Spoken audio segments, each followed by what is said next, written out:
Bonjour, bienvenue à cet atelier d'éducation à l'image. Je m'appelle Martina Klier et j'ai le plaisir de vous présenter ce workshop dans le cadre de la 20e semaine du film français et édition un peu spéciale cette année, on va dire. Le workshop a été réalisé par l'Institut français d'Allemagne, France 24 et l'Office franco-allemand pour la jeunesse. Nous sera présenté par les deux correspondants de France 24, Anne Maillet et Nick Spicer, qu'on a ici avec nous au City Kino Wedding à Berlin. Je vais les présenter tout de suite, mais d'abord les salutations en allemand. Guten Morgen und herzlich willkommen zu diesem Workshop zur Medienkompetenz. Ich heiße Martina Klier und ich habe das Vergnügen, Ihnen diesen Workshop vorzustellen im Rahmen der 20. französischen Filmwoche. Dieses Jahr eine etwas spezielle Ausgabe. Der Workshop wurde realisiert vom Institut français d'Allemagne, France 24 und vom Deutsch-Französischen Jugendwerk und wird uns präsentiert von den beiden Korrespondenten von France 24, Anne Maillet und Nick Spicer, die hier bei uns zu Gast sind im City Kino im Wedding. Und Anne est née à Berlin.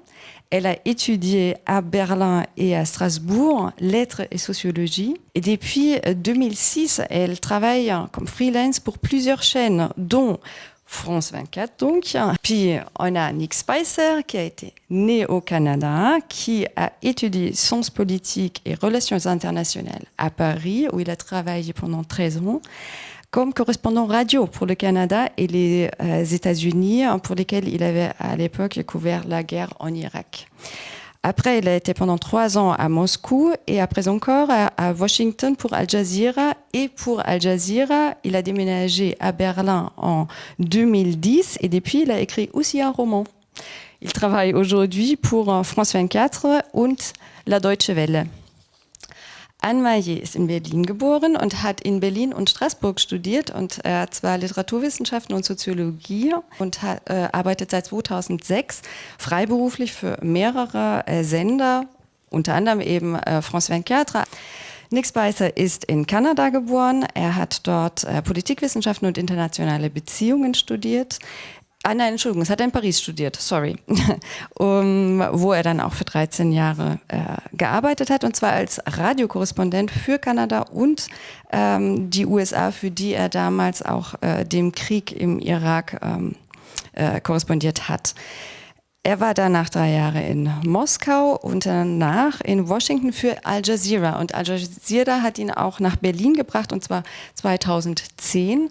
Seitdem lebt er hier. Er hat in der Zwischenzeit auch einen Roman geschrieben und arbeitet jetzt eben auch für France 24 und die Deutsche Welle. So, jetzt endlich das Wort an die beiden. Ich bin schon super neugierig und freue mich, was sie uns alles beibringen werden in diesem sehr, sehr interessanten und wichtigen Projekt.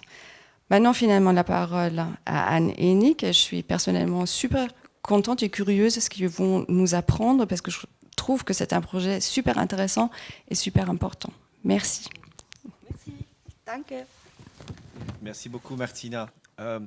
Voilà, donc Anne et moi sommes, comme vous venez d'entendre, journalistes depuis de nombreuses années, et nous allons très souvent sur le terrain et nous filmons. Nous avons un caméraman ou un camérawoman qui filme nos propres images. Donc on connaît l'origine des images qu'on fait passer à la télévision. On peut à la limite utiliser des images d'une agence de presse comme Reuters ou APTN, qui sont constituées par d'autres journalistes très expérimentés. Et on est toujours sûr de l'origine et de la fiabilité de ces images. Alors aujourd'hui, le but de l'exercice que nous allons faire en ligne et avec vous, c'est de vous donner ce même sens de responsabilité vis-à-vis des images, parce qu'on peut utiliser son téléphone portable à tout moment et voir des images et les prendre pour de vraies images et les faire circuler. Et en fait, faire passer de fausses informations. Dans le cas d'Anne et moi, si on faisait la même chose, on risquerait de perdre notre emploi. Ce n'est pas le cas pour la plupart des internautes. Donc on essaiera aujourd'hui de vous donner les outils pour vous permettre de jouer le rôle un peu de détective d'images afin de vous assurer de la véracité et de l'origine de ces images, parce que vous avez entendu parler de fake news, de fausses nouvelles. Plus il y a de fausses nouvelles, plus on court le risque d'avoir une fausse démocratie ou une démocratie faussée. Donc les enjeux sont très importants. Donc, Anne. Salut tout le monde, hallo alle. Also wie Nick das gerade erzählt hat, wir sind beide Fernsehjournalisten, wir produzieren meistens unsere eigenen Bilder oder arbeiten mit Bildern, die verifiziert sind, die von Agenturen in die Welt geschickt werden, nachdem sie kontrolliert wurden auf ihre Quelle, wie sie entstanden sind. Das heißt, wir wissen immer mehr oder weniger, dass wir, also nicht mehr oder weniger, wir wissen immer zu 99%, dass unsere Bilder tatsächlich vor Ort gefilmt worden sind, dass es keine Fake-Bilder sind. Und so arbeiten wir. Aber wir wissen ja auch, dass immer mehr Nachrichten online zirkulieren, auf den sozialen Medien. Ihr verbringt wahrscheinlich auch viel mehr Zeit auf ihre Handys als vor dem Fernseher, wo ganz, ganz viele Bilder und Videos im Umlauf sind, die nicht verifiziert sind. Und deswegen müsst ihr die Arbeit machen, die wir sonst immer machen, nämlich ein bisschen Detektiv spielen und schauen, sind die Bilder, die ich hier auf mein Handy habe, echte Bilder, sind es Fake-Bilder, wie kann ich das herausfinden?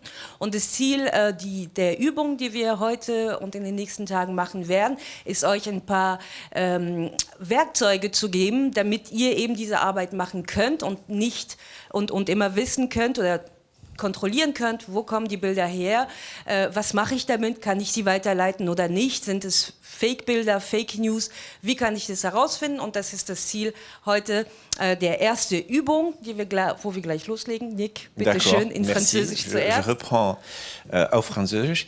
Donc le premier exercice consistera à regarder une image et essayer de comprendre l'origine de l'image, de la motivation de la personne qui l'a diffusée, de savoir en gros si c'est une image fiable qu'on peut faire circuler. Je vais vous montrer des images qui sont passées sur Facebook. Et l'idée, c'est vraiment de réfléchir à la réception que l'image peut avoir, de comprendre le lien entre l'image et la légende et les intentions de la personne qui l'a posté et sa portée éventuelle. Das erste, was wir zeigen werden, oder die erste Übung, die wir heute machen werden, ist ein Bild zu analysieren, was in den sozialen Medien und insbesondere auf Facebook sehr oft geteilt wurde. Und wir werden jetzt gemeinsam versuchen herauszufinden, mit welcher Intention die Menschen, die diesen Post geschickt haben, es gemacht haben, ob diese Bilder echt sind, ob sie auch wirklich das entsprechen, was da drunter steht. Und das gucken wir uns jetzt gemeinsam an mit dem ersten Bild. Qui est donc ici. Voilà, je reprends. Donc ici, on voit une image d'un compte sur Facebook qui s'intitule « Vive la France » et qui a été posté le 13 août 2018. Et qui prétend montrer des migrants qui envahissent une boulangerie en Espagne. Genau, das, was wir sehen, ist jetzt ein Post von Vive la France und der zeigt angeblich Bilder, die 2018 aufgenommen wurden in Spanien. En fait, on voudrait que vous essayiez de vous interroger sur qui est-ce qui peut être l'auteur de ce post. Si vous regardez ce qu'il a écrit, est-ce que l'auteur... Les questions à se poser quand on fait ce travail de détective, est-ce qu'il utilise un pseudonyme? Est-ce qu'il utilise, ou elle, son vrai nom? C'est un vrai nom crédible. Est-ce que l'auteur est journaliste? Parce que normalement, les journalistes qui sont associés à un grand média, comme Le Monde ou Libération, France 24... on peut normalement se fier à eux, parce que, comme je viens de vous dire, ils courent des risques s'ils publient de fausses informations. Est-ce que vous êtes incapable d'identifier l'auteur? Ça, c'est un indice. Est-ce que l'auteur se cache? Also wir gucken uns erstmal gemeinsam diesen Post an und fragen uns, wer hat das gepostet? Was könnt ihr darüber sagen? Gibt sich der Autor dieses Postes bekannt? Benutzt er ein Pseudonym? Ist er ein Journalist? Was ist das? Was meint ihr? Wir haben die erste Antwort. Alors on a une première réponse qui est l'auteur est louche, vive la France. Je suis entièrement d'accord. Ich bin total einverstanden mit dieser ersten Antwort. Oui, vive la France. Achso, vielleicht übersetzen wir sie in Deutsch. Louche in Deutsch? Weiß ich gar nicht. Schmierig. Seltsam. Schmierig. Okay, ja. Oui, je n'ai pas d'amis qui s'appelle Vive la France. Ich auch nicht. Ich habe keine Freunde, die so heißen. C'est un joli nom, mais oui. Donc c'est un nom Facebook, un pseudo, forcément. Un Pseudonym.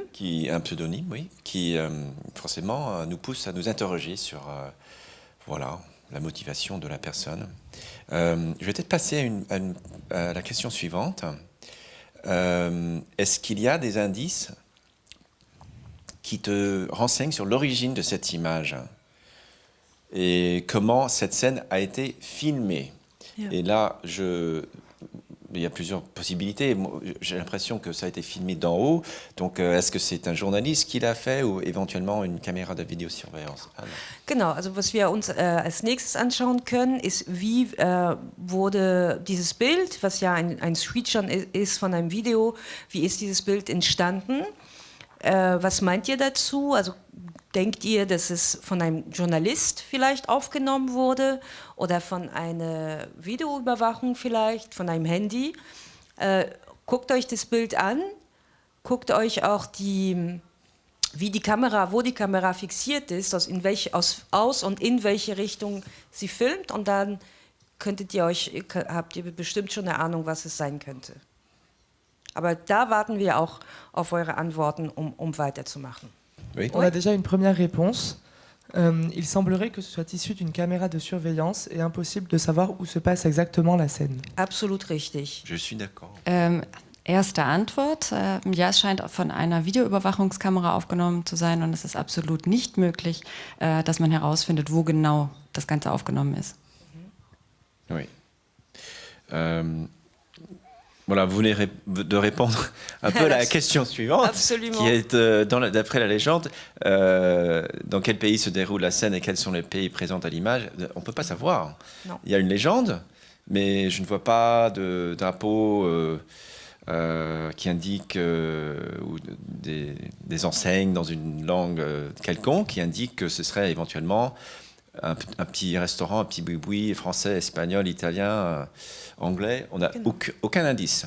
Ja, genau. Also das Bild kann uns nicht sagen, wo dieses Bild entstanden ist. Es gibt dazu tatsächlich eine Beschreibung, die besagt in Spanien, aber wir haben festgestellt, dass die Person, die das gepostet hat, die anonym ist und ein Pseudonym arbeitet und wahrscheinlich nicht sehr gute Intentionen hatte, das selbst geschrieben hat, aber an dem Bild selbst kann man überhaupt nicht festmachen, wo und wann das entstanden ist. Das heißt, sobald wir das feststellen, müssen wir sehr, sehr aufpassen damit. Ouais. C'est un mystère, donc on peut lui prêter toutes les attentions à cette photo. Et donc le ton, oui. Et le ton, est-ce que vous pourrez éventuellement essayer de trouver des mots pour décrire le ton? Est-ce que c'est un ton accueillant, par exemple, ou un ton coléreux, ou quel est l'objectif, à votre avis, de la personne qui a mis cette image en ligne? Genau, versucht mal ein bisschen darüber nachzudenken und uns vielleicht ein paar Elemente geben zur Intention und zum Ton quasi diesen Post. Also warum und in welchem Ton wurde es gepostet und was ist vielleicht das Ziel dann? Ne? Alors on a une première réponse. Der Ton ist eher ironisch. Ironisch? Le ton est plutôt ironique. Et on a la même aussi. La légende est un ton plutôt ironique, voire même moqueur. Voire même, pardon? Moqueur. Und das Gleiche kam nochmal als Antwort, dass wohl der Ton eher ironisch ist und auch die sozusagen eine Bildlegende lächerlich.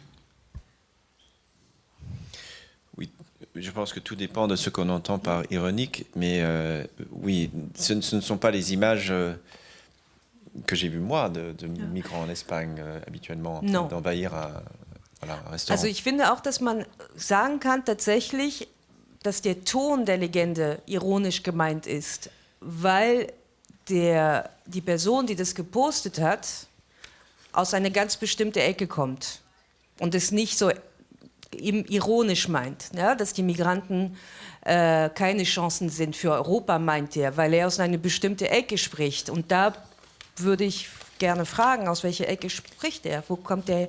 Was bezweckt er damit? Alors le ton ironique est expliqué par l'opposition entre le verbe envahir, envahisse, et chance après. Bien sûr. Et aussi une hostilité entre les migrants avec le terme envahisse, le point d'interrogation pour chance. Sehr gut. Super, oui. Ce n'est pas une chance d'être envahi.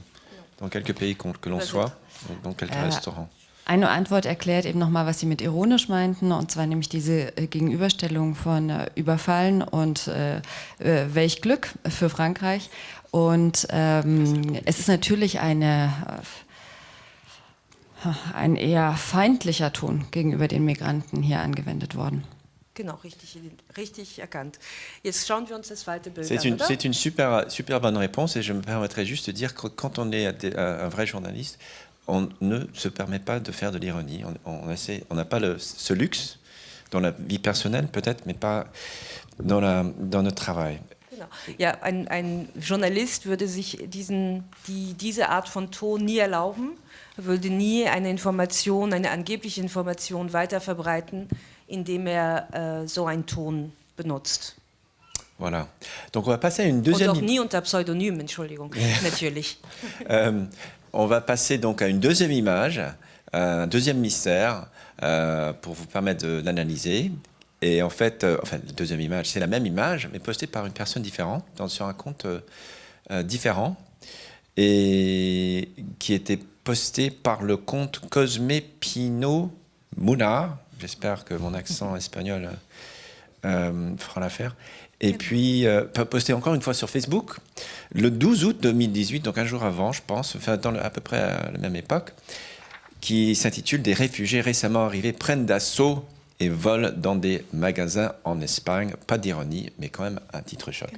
Genau, jetzt sehen wir bei diesem zweiten Post genau dieselbe Situation, also auch ein Screenshot von demselben Video, gepostet von jemand, auch möglich aus Spanien, denke ich mal. Aber wie ihr seht, die Legende, die allerdings nur in Französisch übersetzt wurde, Flüchtlinge, vor kurzem angekommenen Flüchtlinge klauen und zerstören Läden in Spanien, steht da. Für die kein Französisch können, ungefähr. Jetzt schauen wir uns genau, wie vorhin mit dem ersten Bild, dieses Bild an und sagt uns vielleicht, wer hat das gepostet, was kann man darüber sagen, über diese Person, über den Inhalt, was bezweckt er damit? Na, vielleicht machen wir es. Oui, donc on a à peu près les mêmes questions que pour la première photo. Qui est l'auteur de ce message? Est-ce qu'il utilise son vrai nom, un pseudonyme? Est-ce qu'il est journaliste? Est-ce qu'en fait, on n'a aucune idée, en fait. Et on a une remarque maintenant donc, pour le post actuel. Donc il dit que le post est trompeur parce que la date de la photo, donc la photo date de 2015. Et en 2018, l'auteur dit qu'ils sont arrivés récemment. Très bien, sehr gut erkannt. Was erkannt wurde jetzt von einer anderen Schule, ist, dass das Foto ja gefälscht ist, beziehungsweise zusammen mit dem Titel, denn das Foto sieht man, dass 2015 aufgenommen wurde, und er schreibt 2018 Flüchtlinge, die gerade angekommen sind. Sehr, sehr Donc, gut. il y a de vrais détectives qui participent au jeu, Ja. parce que c'était une question qui suit. Voilà, il faut presque à la loupe regarder les photos et trouver ce qui cloche. Et donc bravo à la personne qui a trouvé 2015, parce que voilà, les internautes, les membres de Facebook qui ont posté ces images ont fait semblant que c'était des images d'actualité, qu'il fallait prendre position, et c'était une quasi-invasion, avec de l'ironie ou pas. Mais en fait, c'est une image qui date d'il y a 3 ans. Absolument. Donc c'est pas des news.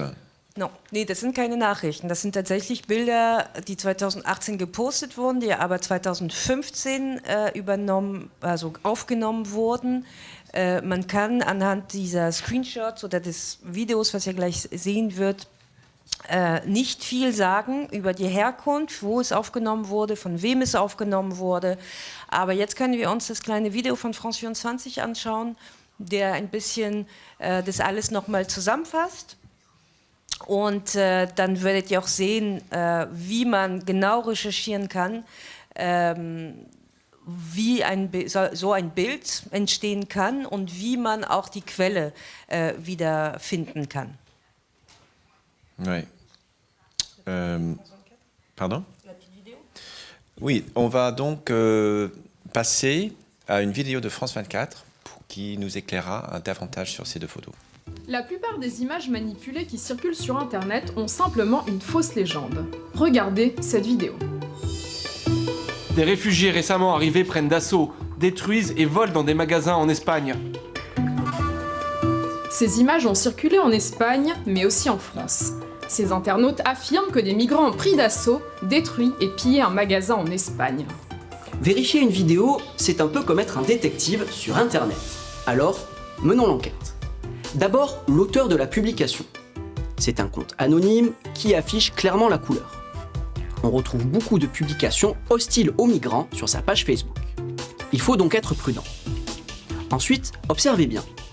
Ici, on voit la date, 19 novembre 2015.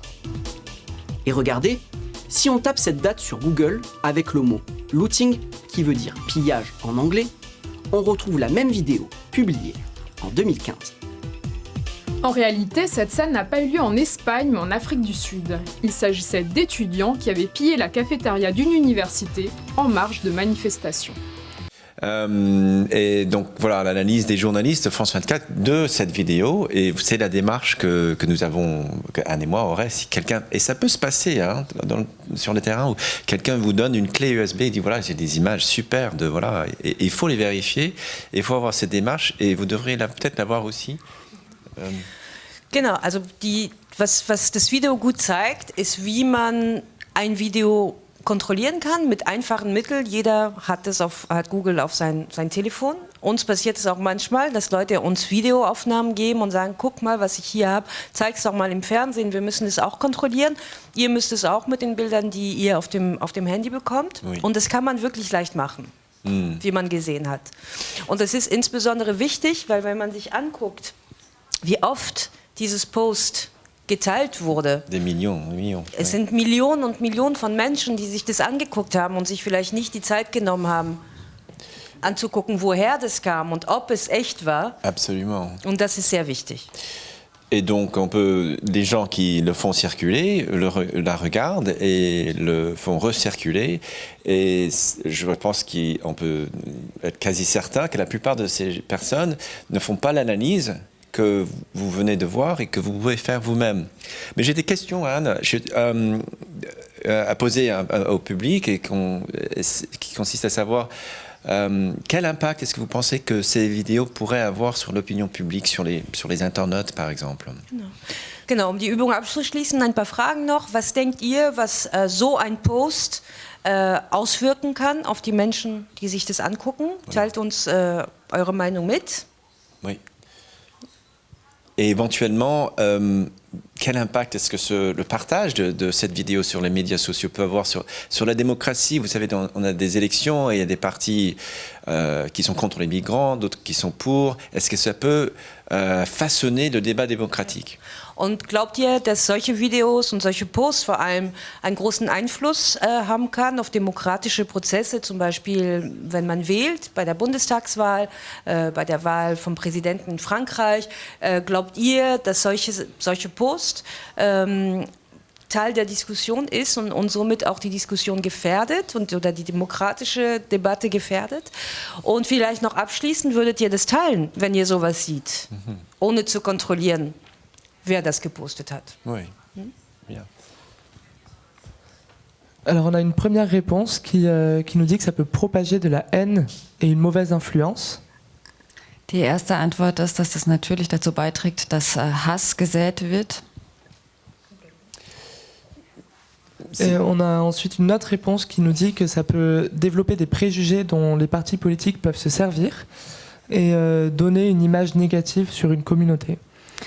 Und danach haben wir noch einen Post, der sagt, dass das natürlich hilft, dass man Vorurteile gegen gewisse Gemeinschaften ganz speziell verstärken kann und dass das dann wieder von den Politikern mit aufgenommen werden kann in ihrer Debatte. Et une autre réponse qui nous dit que ça peut influencer le choix de l'opinion des votants. Es kann natürlich bei Wahlen die Wähler sehr wohl beeinflussen. Très bonne réponse. Oui, sehr gute Antworten. Je pense aussi. Et je pense que c'est aussi intéressant de constater que cette personne a fait le choix de rester anonyme. Voilà, comme si il ou elle avait presque honte des émotions que ce poste pouvait mobiliser. Je ne suis pas dans sa tête, mais normalement, on a le courage de ses convictions, si on a des convictions politiques, et si elles ne sont pas dangereuses, et on n'est pas dans une dictature, on s'affiche, on avance ses opinions. Ja, also ich glaube, also ganz, ganz wichtig, und das habt ihr gut erkannt, ist es sich darüber zu informieren oder zu recherchieren, wer postet, wer gibt die Nachricht weiter. Wenn ihr seht, das ist anonym oder das ist ein Pseudonym, dann ist es womöglich jemand, der sich gerne hinter seine Ideen versteckt. Und niemand müsste sich hinter seine Ideen verstecken, und das also sollte lieber offen damit umgehen. Und man muss immer, und das ist wie gesagt etwas, was wir tagtäglich machen, die Quelle verifizieren und in welchem Kontext das geschickt wurde. Ich glaube, das ist ganz wichtig, vor allem bevor man etwas weiterleitet. Donc on va reprendre notre présentation et nos exercices sur l'info ou Intox des observateurs de France 24 avec de nouvelles images que je vais vous montrer tout de suite en espérant que... Genau, wir machen weiter mit ein neues Bild. Diesmal geht es um Bilder- und Klimanotstand und warum keine Lügen sind gute Lügen, auch wenn sie gute Intention haben. Und das werden wir jetzt sehen anhand dieses Bildes. Et voilà, encore une fois, il s'agit d'observer le lien entre l'image et le texte et d'imaginer l'intention de la personne qui l'a mis sur Internet. Genau. Da seht ihr, das ist ein Post von einem gewissen Nicolas, der zwei Bilder nebeneinander stellt. Ein Bild von 2008, ein Bild von 2018, was angeblich denselben Eisberg zeigt. Ja, und wie es sich in den letzten 10 Jahren entwickelt hat, von einem riesigen Eisberg zum kleinen Eiswürfel sozusagen. Die Botschaft ist sehr stark und vielleicht überlegt ihr erstmal, was will er uns damit sagen? Warum hat er das gepostet? Et donc, on a 2 questions. On essaiera d'aller un tout petit peu plus vite cette fois-ci. 2 questions que je vais poser ensemble d'emblée. Quelle est la signification de ces 2 images et surtout de leur juxtaposition? Et deuxièmement, quelle est la portée de ce message? Genau, welche Bedeutung, was will er uns damit sagen? Und vielleicht auch, hättet ihr das weitergeleitet, diese Botschaft? Alors on a une première réponse de quelqu'un qui nous dit que le problème c'est qu'il n'y a aucune preuve que ces photos ont été prises au même endroit. Erste Antwort, dass man ja überhaupt keinen Beweis hat, dass das Foto tatsächlich am gleichen Ort aufgenommen wurde. Sehr gut. Super. Une autre question, also möchte die Leute davon überzeugen, dass der Klimawandel der Welt schadet. L'intention, c'est qu'il a envie de dire aux gens que le changement climatique, c'est mauvais pour le monde. Et l'auteur veut choquer et faire réagir. Der Autor dieses Posts möchte aufrütteln und möchte schockieren. Sehr gut. C'est vrai que c'est choquant. C'est exactement ça. Quand on Et voit c'est vrai ça. que c'est choquant. Ja, das ist wirklich schockierend, wenn man das sieht. Aber es gibt tatsächlich keinen Beweis, ob diese Fotos an derselben Stelle aufgenommen werden. C'est vrai. Et on a aussi quelqu'un qui nous dit qu'on ne connaît pas non plus, enfin on ne sait pas si c'est les dates exactes de prise des photos. Es gibt noch einen Post, der sagt, dass man eigentlich auch nicht weiß, ob das tatsächlich die Daten sind, an denen die Fotos aufgenommen wurden. Also es gibt eigentlich keine Information zu keinem der Bilder. Man kann weder wissen, wo sie aufgenommen wurden, ob sie tatsächlich 2008, 2018 aufgenommen wurden. Man kann wirklich nichts wissen. Und um das herauszufinden, gibt es einen guten Werkzeug. Il existe des façons de faire une recherche d'images inversée. Es gibt Möglichkeiten, eine sogenannte umgekehrte Bildersuche zu machen.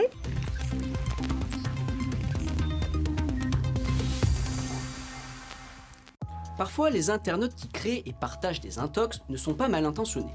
Mais un mensonge reste un mensonge. Regardez cette image. À gauche, une photo d'un gros glacier en 2008. Et à droite, le même glacier qui aurait fondu 10 ans plus tard, en 2018. Pour vérifier l'origine d'une photo, il faut avoir le réflexe de faire une recherche d'image inversée. Sur le navigateur Google Chrome, faites un clic droit sur l'image, puis recherchez une image avec Google. Voici les endroits où l'image est déjà apparue sur Internet. Verdict, la photo à gauche a été prise en 2016, en Antarctique, au pôle Sud. Et la photo à droite a bien été prise en 2018, mais en Arctique, c'est-à-dire au pôle Nord. Il ne s'agit donc pas du même glacier. Cet internaute a voulu vous parler d'un problème bien réel, la fonte des glaces à cause du réchauffement climatique. Mais pour cela, il a partagé 2 photos qui n'ont rien à voir entre elles. Bizarre, parce que les images ne manquent pas pour illustrer la fonte des glaces.